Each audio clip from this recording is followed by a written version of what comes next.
बारिश की हल्की हल्की बूंदें जमीन को भिगो रही थी। सड़क किनारे एक छोटी सी झोपड़ी के बाहर खड़ी पूजा अपनी माँ के साथ सब्जियां बेच रही थी। उसके चेहरे पर गरीबी की लकीरें जरूर थी, लेकिन आंखों में ईमानदारी और आत्मसम्मान साफ दिखाई देता था।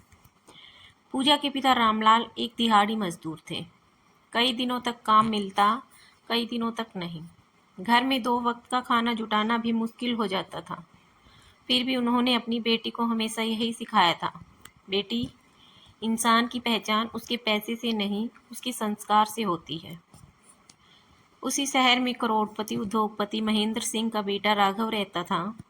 पढ़ा लिखा, समझदार और बेहद शांत स्वभाव का था। उसे अपने पिता का कारोबार संभालना था, लेकिन उसे दिखावे से ज़्यादा इंसानियत पसंद थी। एक दिन राघव अपनी कार से ऑफिस जा रहा था, तभी सड़क पर एक तेज रफ्तार बाइक ने एक बुजुर्ग को टक्कर मार दी और भाग गई। आसपास खड़े लोग सिर्फ तमाशा देखते रहे, लेकिन पूजा बिना कुछ सोचे उस बुजुर्ग के पास दौड़ी। उसने अपनी चुन्नी फाड़कर उसके सर से बहता खून रोकने की कोशिश की। उसी समय राघव भी कार से उतरकर वहां पहुंचा। जल्दी इन्हें अस्पताल ले चलते हैं, राघव ने कहा। पूजा ने बिना किसी झिझक के बुजुर्ग को कार में बैठाया। अस्पताल पहुंचने के बाद डॉक्टर ने कहा, अगर 10 मिनट और देर हो जाती तो इनकी जान बचाना मुश्किल था। राघव पहली बार किसी लड़की की सादगी और इंसानियत से इतना प्रभावित हुआ था। कुछ दिनों बाद राघव फिर उसी सब्जी मंडी में पहुंचा। कैसी हो? उसने मुस्कुराकर पूछा। पूजा ने सिर झुकाकर कहा, मैं ठीक हूँ साहब, मेरा नाम राघव है और मुझे साहब मत कहो।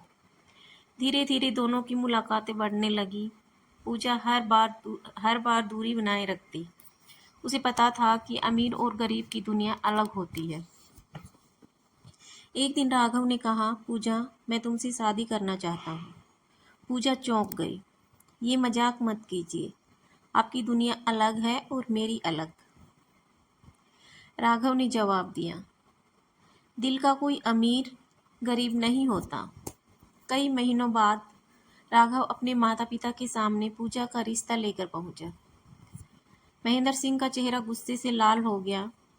एक सब्जी बेचने वाली लड़की इस घर की बहू बनेगी? यह कभी नहीं होगा। राघव ने पहली बार अपने पिता की बात काटी। मैं शादी करूंगा तो सिर्फ पूजा से। घर में कई दिनों तक झगड़ा चलता रहा। आखिरकार राघव ने मंदिर में पूजा से शादी कर ली। जब दोनों शादी करके घर पहुंचे तो राघव की मां सावित्री देवी ने दरवाजे पर ही पूजा का अपमान किया। इस घर में बहू बनकर नहीं, नौकरानी बनकर रहना होगा। राघव ने विरोध करना चाहा, लेकिन पिता ने कठोर आवाज में कहा, अगर इसे घर में रखना है तो हमारे नियमों से रहना पड़ेगा। राघव चुप हो गया। पूजा ने सोचा, शायद समय के साथ सब बदल जाएगा, लेकिन उसे नहीं पता था कि यह तो उसकी तकलीफों की सिर्फ शुरुआत थी। अगली सुबह सूरज निकलने से पहले उसे जगा दिया गया। पूरे घर की सफाई, रसोई, कपड़े, बर्तन, सब कुछ अकेले उसी के हिस्से में था। रात को जब वह थककर कमरे में पहुंची तो राघव ने उसका हाथ पकड़कर कहा, मुझे माफ कर दो पूजा, मैं सब ठीक कर दूंगा। पूजा हल्की सी मुस्कुराई, मुझे आप पर भरोसा है। लेकिन दरवाजे के बाहर खड़ी सावित्री देवी उनकी बातें सुन रही थी। उन्होंने मन ही मन फैसला कर लिया, इस लड़की को इस घर में कभी खुश नहीं रहने दूंगी। शादी को कुछ ही दिन हुए थे, लेकिन पूजा को ऐसे लगने लगा था जैसे वह किसी नए घर में नहीं, बल्कि एक ऐसी जगह आ गई है जहां उसे हर पल अपनी जगह साबित करनी पड़ेगी। सुबह सूरज निकलने से पहले ही सावित्री देवी की तेज आवाज गूंजती, पूजा अभी तक नहीं उठी? इस घर की बहुएं इतनी देर तक नहीं सोती। पूजा तुरंत उठ जाती। वह बिना कुछ बोले घर के काम में लग जाती। कभी रसोई में घंटों खड़ी रहती, कभी पूरे घर की सफाई करती, तो कभी सबके कपड़े संभालती। एक दिन पूजा ने प्यार से सास के लिए चाय बनाई, उनके कमरे में लेकर गई। माँ जी, आपकी चाय। सावित्री देवी ने कप उठाया, एक घूंट लिया और तुरंत गुस्से से कप रख दिया। तुम्हें चाय बनाने भी नहीं आती? हमारे घर में ऐसी फीकी चाय कोई नहीं पीता। पूजा ने धीरे से कहा। मैं दूसरी बना देती हूँ माँ जी, रहने दो। तुम्हारे मायके में जैसे भी चलता होगा, यहाँ नहीं चलेगा। ये सब पूजा के दिल में चुभ गए, लेकिन उसने कोई जवाब नहीं दिया। शाम को राघव घर लौटा तो उसने पूजा को उदास देखा। क्या हुआ पूजा, तुम परेशान लग रही हो? पूजा कुछ पल चुप रही, फिर बोली, कुछ नहीं राघव, बस थक गई हूँ। राघव समझ गया कि कुछ तो बात है। क्या माँ ने कुछ कहा? पूजा ने तुरंत बात बदल दी। नहीं, वो आपकी माँ है, मैं उनकी इज्जत करती हूँ। राघव ने उसका हाथ पकड़कर कहा, मैं वादा करता हूँ, एक दिन सब तुम्हें दिल से अपना लेंगे। पूजा मुस्कुराई, क्योंकि उसे अपने पति पर भरोसा था। लेकिन उसी समय बाहर खड़े महेंद्र सिंह ने उनकी बातें सुन ली। उन्होंने राघव से कहा,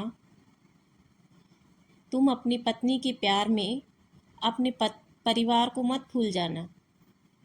राघव ने शांत आवाज में जवाब दिया, पापा, पूजा ने कभी मुझे परिवार से दूर नहीं किया। महेंद्र सिंह बोले, लेकिन एक दिन यह लड़की तुम्हें हमसे दूर कर देगी। राघव इस बात से परेशान हो गया। दिन बीतते गए।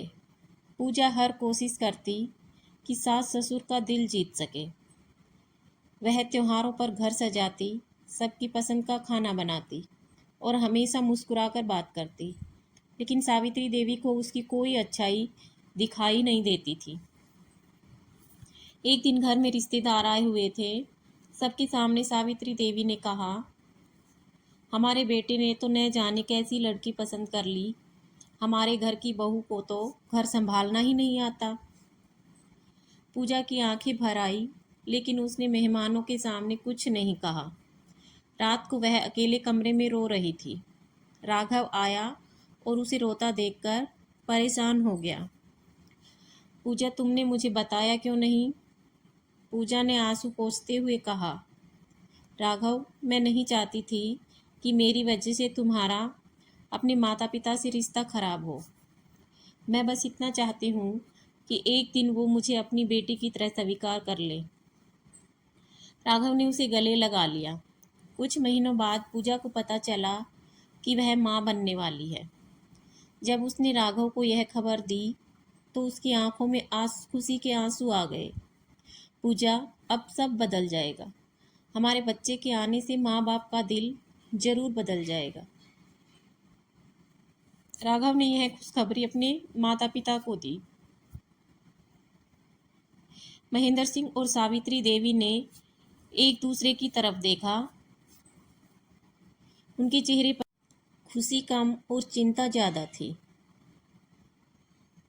सावित्री देवी ने मन ही मन सोचा, बच्चा तो हमारे घर का वारिस होगा, लेकिन इस लड़की को हम कभी अपने घर की बहू नहीं मानेंगे। पूजा को उम्मीद थी कि आने वाला बच्चा उसके और इस परिवार के बीच प्यार का रिश्ता बना देगा, लेकिन उसे नहीं पता था कि आगे उसके जीवन की सबसे बड़ी परीक्षा आने वाली है। समय धीरे धीरे आगे बढ़ रहा था। पूजा के चेहरे पर माँ बनने की खुशी साफ दिखाई दे रही थी।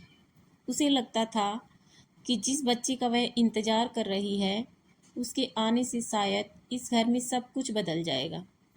वह हर दिन अपने आने वाले बच्चे के लिए सपने सजाती, कभी छोटे छोटे कपड़े देखती, कभी सोचती कि जब उसका बच्चा पहली बार माँ कहेगा तो कैसा लगेगा। राघव भी बहुत खुश था। वह पूजा का पहले से ज़्यादा ध्यान रखने लगा था। पूजा, अब तुम्हें कोई काम करने की ज़रूरत नहीं है। डॉक्टर ने आराम करने को कहा है। पूजा मुस्कुराकर बोली, मैं ठीक हूँ राघव, घर का काम करने से मुझे खुशी मिलती है। लेकिन यह बात सावित्री देवी को पसंद नहीं आई। एक दिन उन्होंने ताना मारते हुए कहा, माँ बनने वाली हो, इसका मतलब ये नहीं कि घर के काम छोड़ दो। हमारे ज़माने में तो औरतें आखिरी दिन तक काम करती थी। पूजा ने चुपचाप सिर झुका लिया। राघव ने पहली बार अपनी माँ से कहा, माँ, पूजा की तबीयत का ध्यान रखना जरूरी है। सावित्री देवी ने बेटे की बात अच्छी नहीं लगी। अब तुम्हें अपनी माँ से ज़्यादा अपनी पत्नी की चिंता होने लगी है। राघव चुप हो गया। वह माँ को दुखी भी नहीं देखना चाहता था और पूजा को अकेला भी नहीं छोड़ना चाहता था। कुछ महीनों बाद पूजा ने एक प्यारे से बेटे को जन्म दिया। जब राघव ने पहली बार अपने बेटे को गोद में लिया तो उसकी आंखों में खुशी के आंसू आ गए। धन्यवाद पूजा, तुमने मुझे इस दुनिया की सबसे बड़ी खुशी दी है। पूजा भी अपने बच्चे को देखकर सारी तकलीफें भूल गई। जब बच्चा घर आया तो महेंद्र सिंह और सावित्री देवी बहुत खुश हुए। हमारा पोता, हमारे परिवार का वारिस। लेकिन इस खुशी में भी पूजा के लिए अपनापन नहीं था। सावित्री देवी बच्चे को अपने पास रखती, लेकिन पूजा से कहती, तुम्हें बच्चे की देखभाल करना नहीं आता, हम इसे अच्छे से पालेंगे। पूजा को यह बात बुरी लगती, लेकिन वह चुप रहती। कुछ साल बाद पूजा ने एक बेटी को भी जन्म दिया। पूरे घर में 2 बच्चों की किलकारियां गूंजने लगी। बाहर से देखने वालों को लगता था कि यह एक खुशहाल परिवार है, लेकिन घर की दीवारों के पीछे पूजा का दर्द कोई नहीं देखता था। एक दिन बेटी बीमार हो गई। पूजा पूरी रात उसके पास बैठी रही। सुबह सावित्री देवी ने कहा, तुम्हारी वजह से बच्ची बीमार हुई है, तुम माँ बनने के लायक नहीं हो। ये सुनकर पूजा का दिल टूट गया। उसने पहली बार रोते हुए कहा, माँ जी, मैंने हमेशा इस घर को अपना समझा है। मैंने कभी आपका बुरा नहीं चाहा, फिर आप मुझे इतना पराया क्यों समझती हैं? सावित्री देवी ने कठोर आवाज में कहा, क्योंकि तुम इस घर के लायक नहीं हो। यह बात राघव ने भी सुन ली। उसका दिल दर्द से भर गया। रात को उसने पूजा से कहा, मैं जानता हूँ तुम्हारे साथ गलत हो रहा है। पूजा ने आंसू रोकते हुए कहा, राघव, मुझे आपका साथ चाहिए, लेकिन मैं नहीं चाहती कि आप अपने माता पिता को छोड़ दें। राघव के पास कोई जवाब नहीं था। वह जानता था कि पूजा का दिल बहुत बड़ा है, लेकिन उसकी चुप्पी अब उसकी पत्नी को तोड़ रही थी। उधर महेंद्र सिंह और सावित्री देवी के मन में एक डर पैदा होने लगा था। उन्हें लगने लगा था कि बच्चे बड़ी होकर अपनी माँ के करीब होंगे और पूजा की वजह से उनका बेटा उनसे दूर हो जाएगा। इसी डर ने उनके दिल में एक ऐसी साजिश को जन्म दिया जो आने वाले समय में इस परिवार को हमेशा के लिए बदलने वाली थी। राघव और पूजा की जिंदगी बाहर से देखने पर खुशहाल लगती थी। उनके 2 प्यारे बच्चे थे, एक बेटा और एक बेटी। लेकिन घर के अंदर पूजा हर दिन एक नई तकलीफ से गुजर रही थी। पूजा बच्चों के लिए हर दर्द सह लेती थी। जब उसका बेटा बीमार होता तो वह पूरी रात जागकर उसकी सेवा करती। जब बेटी हंसती तो पूजा अपनी सारी परेशानियां भूल जाती। लेकिन सावित्री देवी के मन में पूजा के लिए नफरत कम नहीं हुई थी। एक दिन सावित्री देवी ने महेंद्र सिंह से कहा, हमें कुछ करना चाहिए। अगर बच्चे बड़े होकर पूजा के करीब हो गए तो हमारा बेटा भी हमसे दूर हो जाएगा।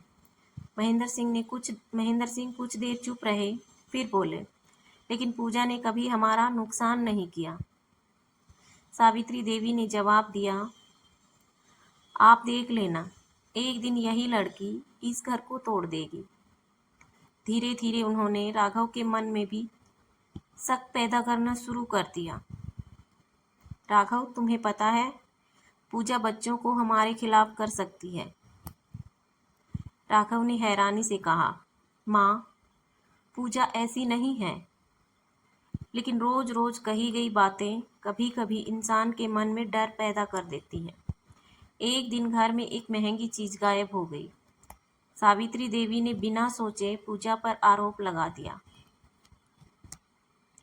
इस घर में बाहर की लड़की आई है, तभी से चीजें गायब होने लगी है। पूजा यह सुनकर हैरान रह गई। माँ जी, आप ऐसा कैसे कह सकती हैं?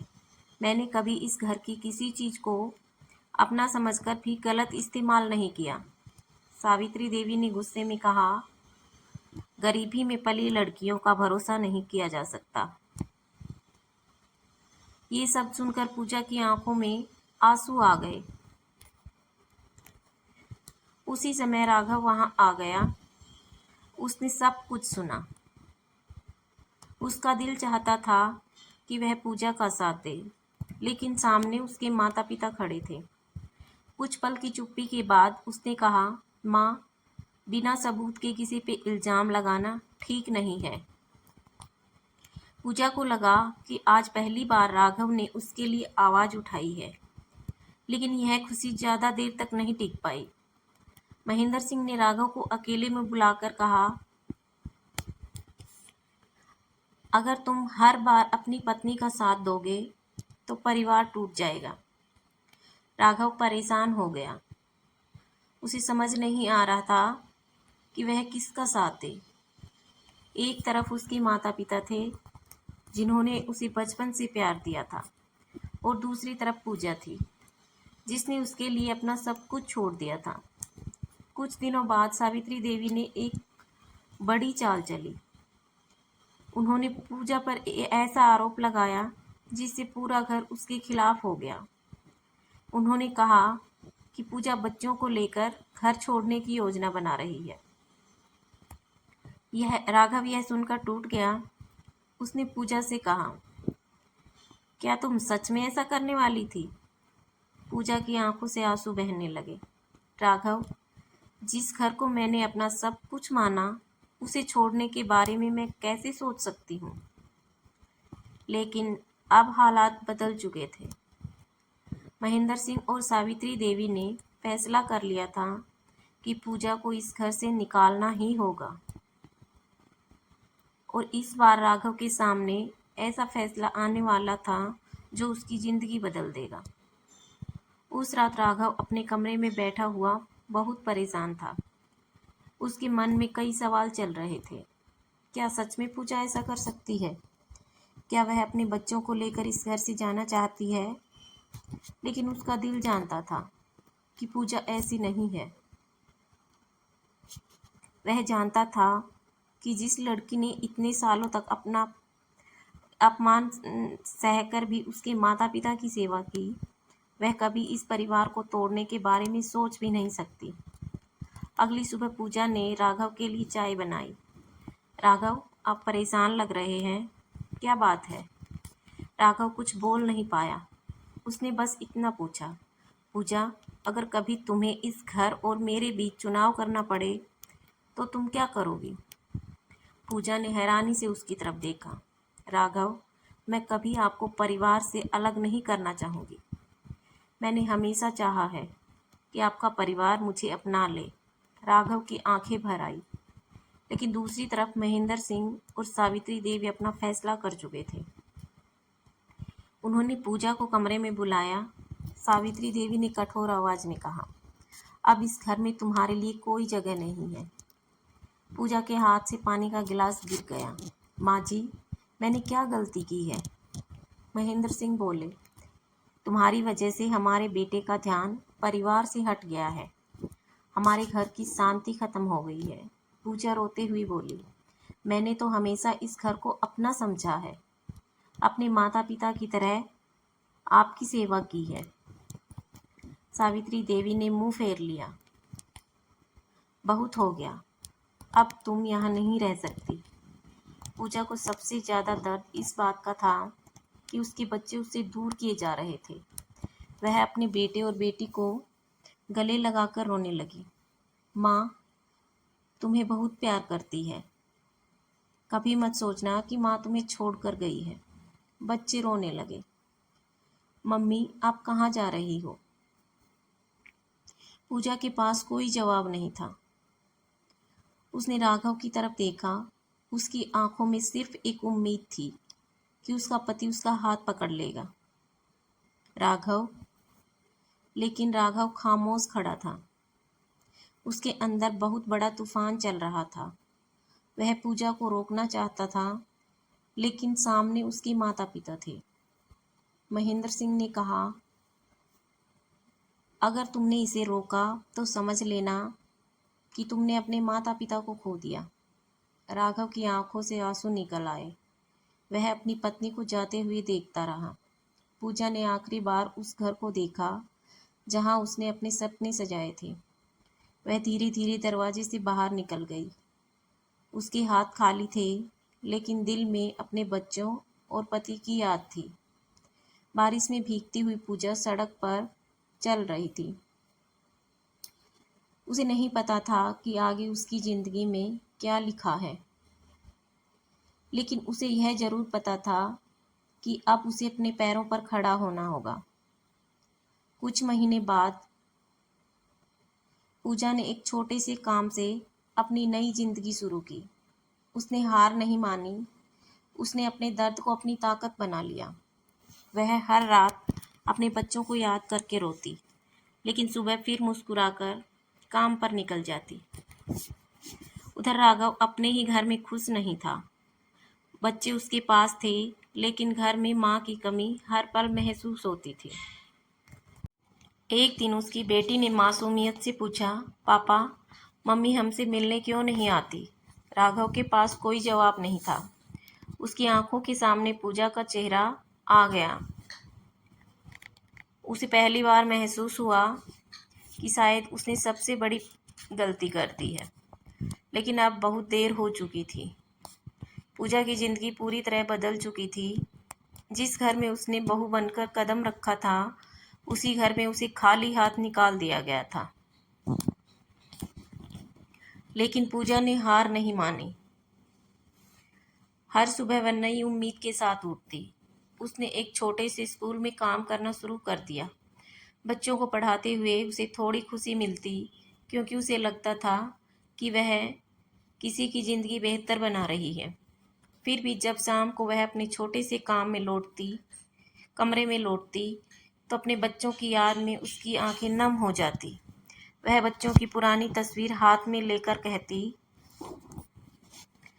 मेरे बच्चों, माँ तुमसे दूर जरूर है, लेकिन तुम्हें कभी नहीं भूली है। उधर राघव के घर में भी सब कुछ पहले जैसा नहीं रहा था।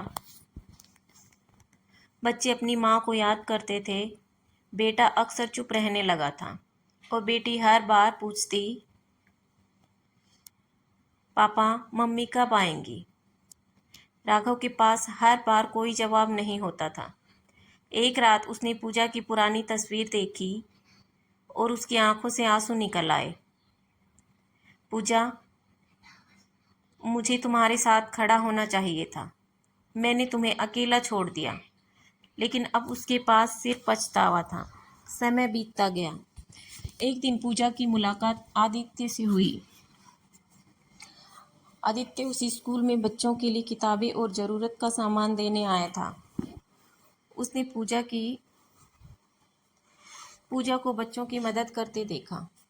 आदित्य ने पूछा, आप हमेशा दूसरों के लिए इतना करती हैं, कभी अपने बारे में भी सोचती हैं? पूजा ने हल्की मुस्कान के साथ कहा, कुछ लोगों की ज़िंदगी में खुशियों से ज़्यादा जिम्मेदारियां होती हैं। आदित्य समझ गया कि इस मुस्कान के पीछे बहुत दर्द छिपा है। धीरे धीरे दोनों की दोस्ती हुई। आदित्य ने कभी पूजा के अतीत के बारे में गलत सवाल नहीं किए। उसने हमेशा पूजा को सम्मान दिया। एक दिन आदित्य ने कहा, पूजा, मैं जानता हूँ आपकी ज़िंदगी में बहुत दर्द रहा है, लेकिन मैं चाहता हूँ कि आपको अब सिर्फ सम्मान और खुशियाँ मिले। पूजा की आंखों में आंसू आ गए। उसे पहली बार लगा कि कोई उसके अतीत से नहीं, बल्कि उसके दिल से देख रहा है। कुछ समय बाद आदित्य ने पूजा से शादी करने का प्रस्ताव रखा। पूजा बहुत सोच में पड़ गई। उसके मन में अब भी राघव और बच्चों की याद थी, लेकिन उसे यह भी समझ आ गया था कि जिंदगी हमेशा पीछे मुड़कर नहीं चल सकती। आखिरकार उसने आदित्य का साथ स्वीकार कर लिया। आदित्य ने शादी के बाद भी पूजा के अतीत को कभी उसके खिलाफ नहीं इस्तेमाल किया। उसने कहा, तुम्हारे बच्चे तुम्हारी जिंदगी का हिस्सा हैं। मैं कभी तुम्हें उनसे दूर नहीं करूंगा। यह सुनकर पूजा की आंखों से आंसू बह निकले। उसे वह सम्मान मिल रहा था जिसकी वह सालों से हकदार थी। लेकिन दूसरी तरफ राघव के माता पिता की जिंदगी में एक बड़ा बदलाव आने वाला था। महेंद्र सिंह और सावित्री देवी अब बूढ़े हो चुके थे। धीरे धीरे उनकी सेहत खराब रहने लगी थी। एक रात सावित्री देवी ने अपनी अलमारी खोली जहां पूजा की दी हुई एक पुरानी साड़ी रखी थी। उसे देखकर उसकी आंखें भर आई। उन्होंने धीमी आवाज में कहा, जिस लड़की ने हमें माँ बाप का सम्मान दिया, हमने उसी को सबसे ज्यादा दुख दिया। महेंद्र सिंह भी चुप थे। पहली बार दोनों को अपनी गलती का एहसास होने लगा था। लेकिन किस्मत ने उनके लिए भी एक कठिन परीक्षा लिख रखी थी, क्योंकि जब इंसान को अपनी गलती का एहसास होता है तब अक्सर समय बहुत आगे निकल चुका होता है। समय किसी के लिए नहीं रुकता। साल बीत गए थे, लेकिन राघव के दिल में पूजा की यादें आज भी जिंदा थी। बच्चे अब बड़े हो रहे थे। बेटा और बेटी दोनों अपनी माँ के बारे में अक्सर सवाल करते थे। एक दिन बेटी ने राघव से पूछा, पापा, क्या मम्मी ने हमें छोड़ दिया था? यह सवाल सुनकर राघव की आंखें नम हो गई। उसने बेटी को गले लगाकर कहा, नहीं बेटा, तुम्हारी माँ ने तुम्हें कभी नहीं छोड़ा था। हालात ने उसे तुमसे दूर कर दिया था। उस दिन राघव ने पहली बार बच्चों को पूरी सच्चाई बताने का फैसला किया। उसने कहा, तुम्हारी माँ बहुत अच्छी थी। गलती उसकी नहीं थी, गलती मेरी थी। मुझे उसका साथ देना चाहिए था। बच्चों ने अपनी माँ की पुरानी तस्वीर को देखा और उनकी आंखों में आंसू आ गए। उधर महेंद्र सिंह और सावित्री देवी की तबीयत लगातार बिगड़ती जा रही थी। जिस घर में कभी शानो शौकत थी, वहां अब सन्नाटा रहता था। सावित्री देवी अक्सर अकेले बैठकर पूजा को याद करती। मैंने उसे कितने दुख दिए, उसने कभी हमारा बुरा नहीं चाहा। महेंद्र सिंह भी अब अपनी पुरानी सोच पर शर्मिंदा थे। उन्होंने राघव से कहा, बेटा, हमने जिंदगी भर पैसे और इज्जत को सब कुछ समझा, लेकिन आज समझ आया कि रिश्तों से बड़ी कोई दौलत नहीं होती। राघव की आंखों से आंसू निकल आए। पापा, अगर समय वापस आ जाता तो मैं सब ठीक कर देता। महेंद्र सिंह ने दुखी होकर कहा, समय कभी वापस नहीं आता बेटा, बस इंसान को अपनी गलतियों का एहसास रह जाता है। कुछ दिनों बाद डॉक्टर ने बताया कि उनकी बीमारी गंभीर है। अब दोनों की सिर्फ एक इच्छा थी, हम पूजा से माफ़ी मांगना चाहते हैं। राघव ने पूजा का पता लगाया। कई सालों बाद वह उसके सामने खड़ा था। पूजा उसे देखकर कुछ पल के लिए शांत रह गई। राघव की आंखों में पछतावा साफ दिखाई दे रहा था। पूजा, मुझे माफ कर दो। मैं तुम्हारा पति होकर भी तुम्हारा साथ नहीं दे पाया। पूजा ने धीरे से कहा, राघव, मैंने आपको कभी अपना दुश्मन नहीं समझा। मुझे दुख इस बात का था कि जिस समय मुझे आपके सहारे की ज़रूरत थी, उस समय मैं अकेली रह गई। राघव की आंखों से आंसू बहने लगे। उसने कहा, माँ और पापा तुमसे मिलना चाहते हैं। उन्हें अपनी गलती का बहुत पछतावा है। पूजा कुछ देर चुप रही। उसके सामने पुराने दर्द की सारी यादें आ गई। लेकिन फिर उसने कहा, ठीक है, मैं उनसे मिलूंगी। जब पूजा महेंद्र सिंह और सावित्री देवी के सामने पहुंची तो दोनों की आंखों में शर्म और पछतावा था। सावित्री देवी ने कांपते हाथों से पूजा का हाथ पकड़ा। बेटी, हमें माफ़ कर दो। हमने तुम्हें बहू नहीं समझा, जबकि तुम हमसे ज़्यादा हमारी अपनी थी। पूजा की आंखों में आंसू आ गए। उसने कहा, माँ जी, मैंने आपको बहुत पहले ही माफ़ कर दिया था।